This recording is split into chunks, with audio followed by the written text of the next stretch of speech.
Darkcast Network. The light shines brightest on our indie podcasts. 1960s to the early 1990s, the United States saw an unprecedented surge in serial killing, rooted not just in dynamic changes of the post-war period, but in the development of the human psyche going back many millennia to our ancient past. Wonder why serial killers exist? Why they emerged? And why they exploded in the post-war United States? Check out The Golden Age of Murder, a panoramic look at serial killing focusing on the United States in the post-war period. A podcast that goes beyond serial killer profiles to dig into why serial killers exist and to find out why the 1960s to 1990s is the apogee of serial murder. This is The Golden Age of Serial Murder with your hosts, Toby and Simeon.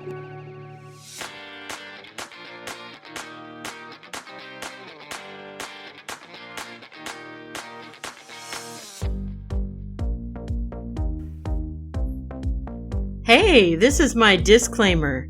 If you're an old biddy who has a problem with my foul language, move it along. Colorful language is part of living my truth, and I won't be censored.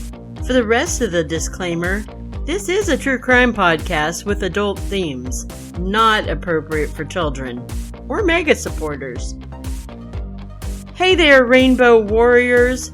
Welcome to Beyond the Rainbow. True Crimes of the LGBTQ+. I'm your host, CJ. I hope this episode finds you all doing great and living your best lives. I have a new patron to welcome. Patrick has joined my Patreon at the unicorn level. And right now I have a beautiful all-black stallion unicorn named Banshee for you. He's waiting in my Sea Breeze Studio stables, Patrick. And thank you, Patrick. You've always been an incredible supporter of Beyond the Rainbow. If you'd like to help support the show and become a patron, and maybe even have one of the unicorns in my stable named for you, look for a link to my Patreon account in my show notes. As well, I have a link to my Buy Me a Coffee account. A very long time ago, when I was first starting up this podcast, I covered Penny Brummer's case in 2 parts. She is a Wisconsin lesbian who, in my opinion, was very wrongfully convicted. She was convicted of murdering her ex-girlfriend's best friend, Sarah. While covering Penny's case, I learned she was in the Air Force and had married another airman, a man who was gay. Their marriage was one of convenience to hide both of their sexual identities. It was the first time I really started to think about gays in the military, and then that policy of don't ask, don't tell. The policy actually came after Penny's years of service. When she was serving, the policy was absolutely no LGBTQ+ in any branch of military. The don't ask, don't tell policy came later. It was instituted by the Bill Clinton administration, and it went into effect February 28, 1994. How the policy really came to be was because one of Clinton's platforms on his presidential campaign was to make LGBTQ+ people allowed to serve in the military without any prejudice. However, when Clinton came into office, he backpedaled some, and he decided the don't ask, don't tell would allow LGBTQ people to serve as long as they stayed in their closet and they didn't openly try to live their truth. If you wanted to openly live your truth in the military, you needed to plan on being discharged immediately. The don't ask, don't tell policy stayed in effect until 2011. After that, people of open gay and bisexual orientations were then allowed to join and serve in the U.S. military branches. And in a perfect world, it would have been without harassment. Unfortunately, we don't live in a perfect world. And that policy of don't ask, don't tell, all it did was end up shoving us deeper into our closets. So, going back again, before the don't ask, don't tell policy, The military in America had a very shady past for gays, lesbians, and bisexuals. Since the 1940s, being gay was considered a mental illness, and if you were open about your sexuality, you were considered mentally sick and you couldn't serve. Still, the LGBT and even T community continued to serve quietly. They just didn't act upon any sexual urges, or they were very stealth in their sexual contacts, and they would take the risk of being caught living their truth. There's also a very long history of trans people in the military. In America, as far as we know, it dates back to the American Civil War. But then trans people were banned in 1960 from serving in the military up until the 2010s. From 2016 to 2018, trans people were allowed to serve in the gender that they identified with after they completed their transitioning. Then in 2018, another law passed. It allowed trans people to serve in the military, but only if they had been stable for 18 months in their identified gender. That law only lasted a year, because in 2019, old orange wrinkly ballsacks decided it was important to him to not allow trans people who completed their transitioning to serve in the military at all. With the Biden administration, there are no longer any bans on trans people serving in the military. In fact, I'm happy to say, at the 2020 elections in America, 334 LGBTQ+ politicians were elected to a government office. And that's a record amount of LGBTQ+ people at one time serving office. Private First Class Barry Winchell was born August 31st, 1977. That would make him a Virgo. Barry was a tall, good-looking, heterosexual kid with a muscular build. He lived in Kansas City, Missouri with his mom and his stepdad. Since the time Barry was old enough to date, he had always been interested in and dated girls. He even had a high school sweetheart that he planned to marry someday. But while he was still young, Barry knew he wanted to do something meaningful with his life. He just wasn't sure what that would be yet. At the age of 19, he told his folks and his sweetheart he wanted to serve in the military, the Army. And so Barry joined up with the Army and he completed boot camp. He was stationed at Fort Campbell in Kentucky, and he was assigned to the 101st Airborne Division, also called the Screaming Eagles. Now, living on base about 5 hours from his home in Missouri, Barry and his high school sweetheart tried to maintain a long-distance relationship, and anyone who's ever tried to do that, you know how hard it is. After 2 years of waiting for Barry, his sweetheart sent him a Dear John, a breakup letter, letting him know that she had found someone else and was happy now. And as you can imagine, Barry was heartbroken. 26-year-old Justin Fisher from Lincoln, Nebraska was Barry's roommate at the Fort Campbell base. Justin, well, he was kind of a dick. A lot of the guys liked him, though, because he was funny as long as you weren't the target of his joke. Justin was a heavy drinker, and he was on ADHD and depression medicine. Sometimes Justin would take his meds with booze. Sometimes he didn't take his meds at all. But the combination of the two made Justin an even bigger douchebag. He considered himself a smooth talker, when in fact he was just a manipulative asshole. Barry and Justin were the complete opposites of each other. Barry was quiet and introspective. Justin wasn't.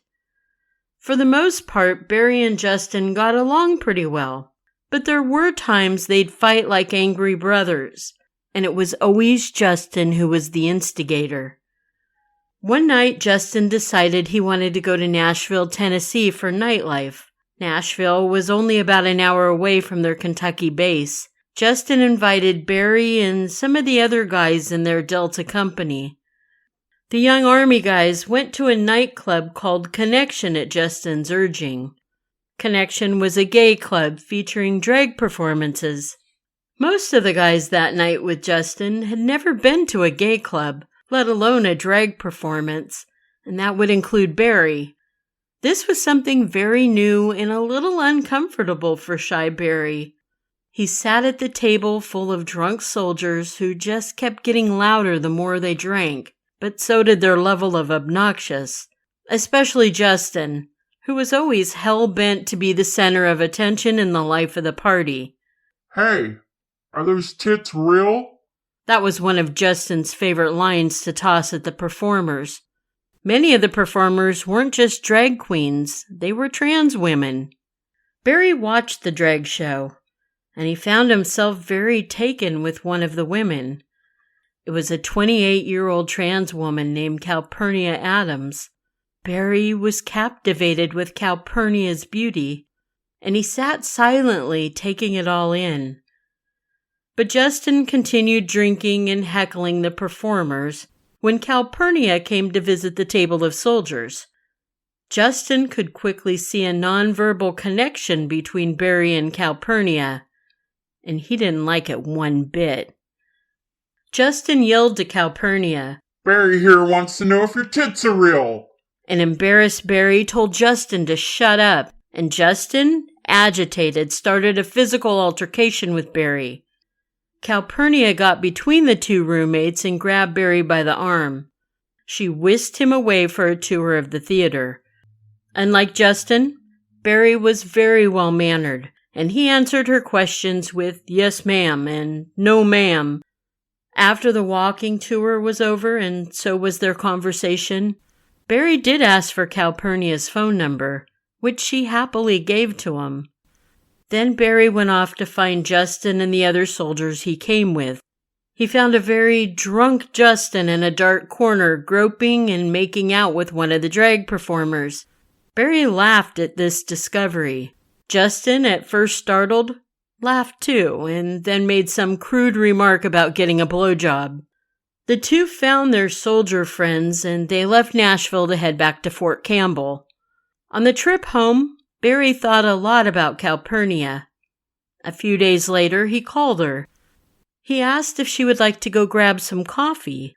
Instead, she invited him to a barbecue she was having with her neighbors. Calpurnia was from Nashville, Tennessee, and had also served in the military in both the Navy and Marine Corps as a man. Her last year of service is when she came out as being trans. Being trans is something Calpurnia knew about herself since she was a young teenager. As a teen, she suffered from gender dysphoria.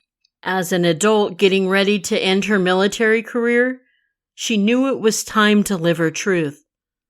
When Barry met Calpurnia, she was still in the process of complete transitioning. Many things about her were beginning to change as a result of hormone therapy. She had grown breasts. So yes, Justin, her tits were real. And at the time, Calpurnia still had her male genitalia. Things between Barry and Calpurnia were progressing. They were getting closer every day and falling in love. Calpurnia loved that Barry treated her as a real woman. It put her at peace and it gave her the self-confidence she needed. Although Barry was very private about his relationship with Calpurnia, his roommate Justin suspected Barry was having a full-on relationship with her, and he vocalized it to Barry in the form of taunts every chance he could get. Justin started to recruit the other soldiers into calling Barry faggot. This coming from the man who was making out with a drag queen. Justin apparently also liked to wear women's lingerie under his clothes. And there was a night when Barry was sleeping, Justin was caressing Barry's feet, and then he got busted when Barry woke up. All of this is the very reason I say those who scream anti-LGBTQ the loudest, they're the gayest and only trying to hide behind their protests. Private First Class Barry Winchell, who was not gay, was in love with a woman, but he was fearful the officers would hear Justin call him faggot. and find out that he was falling in love with a trans woman, and they too might think he was gay.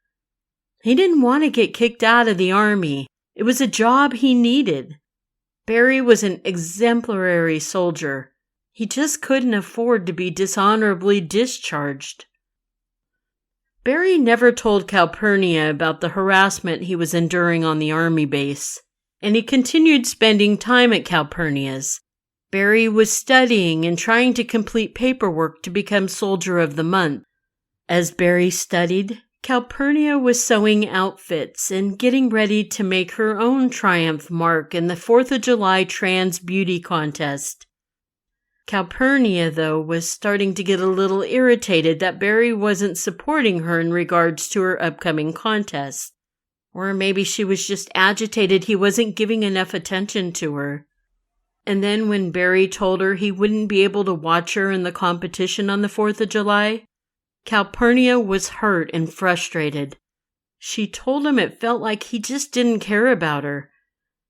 Barry, who had been bottling up angsty emotions over the harassment he was receiving from Justin and the guys at Fort Campbell, he suddenly broke down in tears.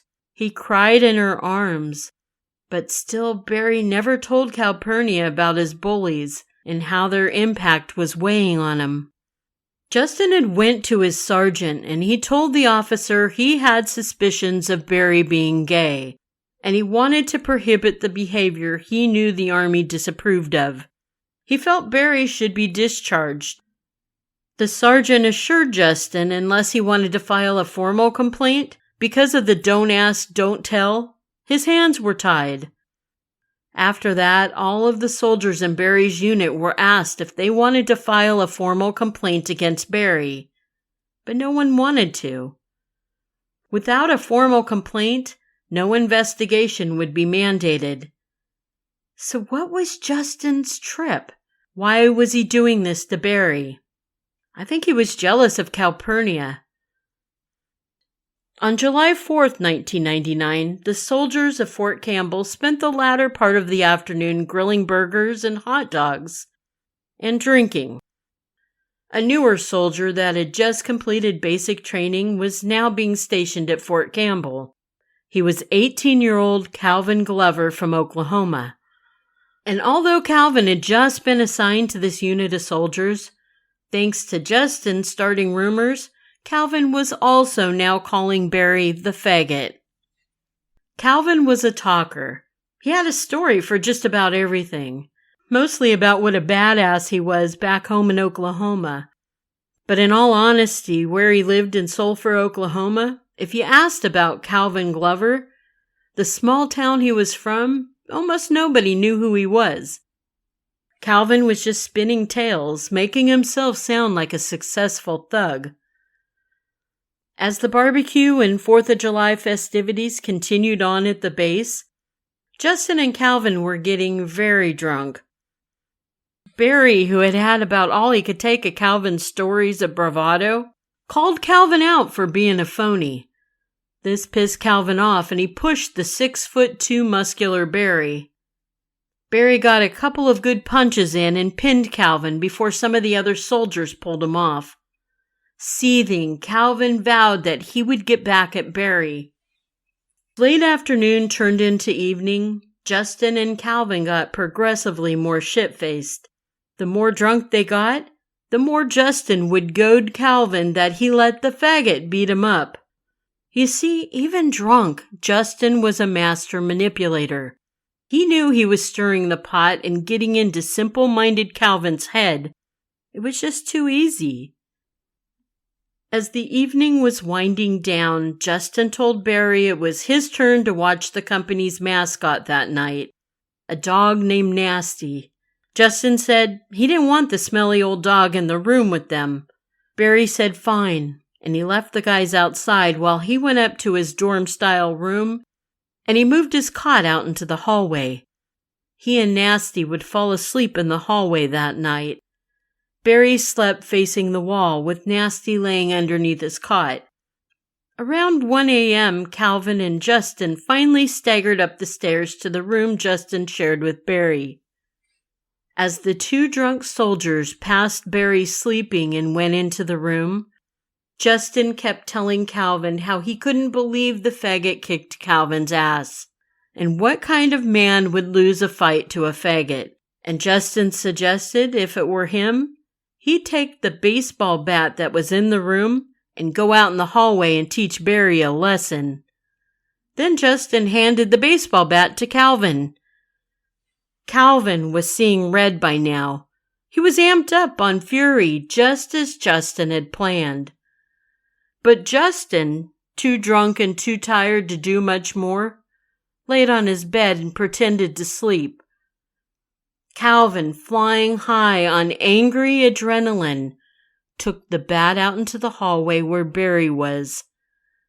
Out of control with alcohol and rage, Calvin swung the bat over and over again into Barry's skull, his face, and his body. Blood squirted everywhere, 8 feet to the ceiling, 13 feet to the wall on the other side of the hallway. A blood-soaked Calvin stood over a gurgling Barry. He ran back into Justin's room and woke him. He told Justin he had just whooped Barry's ass. Together, Calvin and Justin washed all the blood from the bat, and Justin pretended he didn't know what was out in the hallway. Barry was taken to the hospital. He died later that day of massive head trauma. Calpurnia never saw Barry again, not even to say goodbye. The general and the acting major general at Fort Campbell refused to take any responsibility in Barry's murder. It was treated as a boys will be boys type incident. A year later, in 2000, the Pentagon was accused of covering up the murder of Barry Winchell, calling it a gay murder, which still does not set right with me. Barry was a heterosexual man, Calpurnia a woman, in spite of what she was assigned at birth. It was a hate crime, but it wasn't a gay murder. Justin and Calvin were arrested. Justin served a measly 12-year sentence for giving alcohol to a minor, tampering with evidence, and lying under oath. He was released to a halfway house 7 years later in 2006. Calvin is serving a life sentence in a military prison, living out his thug life character that he aspired to be. A while back, I watched a movie called A Soldier's Girl. It is actually a movie about the love story of Barry and Calpurnia. It was a pretty good movie if you happened to catch it. Our True Crime Quickie this episode is another story about someone from the American military, and the story comes to us from Japan. Back before President Clinton signed the Don't Ask, Don't Tell law into effect in 1994, an American gay Navy sailor was stationed in Japan. It was 1992, and as we discussed, being homosexual in the military was against the law. But that didn't stop gay members from joining. Our victim was 22-year-old Allen Schindler. He was a native of Chicago Heights, Illinois. In the Navy, he had served already for 4 years, and he was a radio man. Allen was in the process of being discharged because he openly admitted he was homosexual, which meant since he was openly gay, he was not allowed to be in the military. The administration was in the process of discharging him and sending him back home. But before Allen could get back home, tragedy would strike in the form of a hate crime. Allen kept a diary. In this diary, he detailed all of the daily abuse he endured while he was stationed in Japan after his fellow soldiers learned of his sexual identity. In the diary, Allen noted he went to the ship's captain. He complained about the way the other sailors and Air Force airmen treated him, and that's why Allen was the one who asked for the discharge. But instead of granting Allen a discharge, which should have taken effect immediately, the ship's captain decided to speak about the complaints in front of all of Allen's peers, which inevitably made matters much worse than they already were for Allen. Those who hated him for being gay now detested him for being a snitch.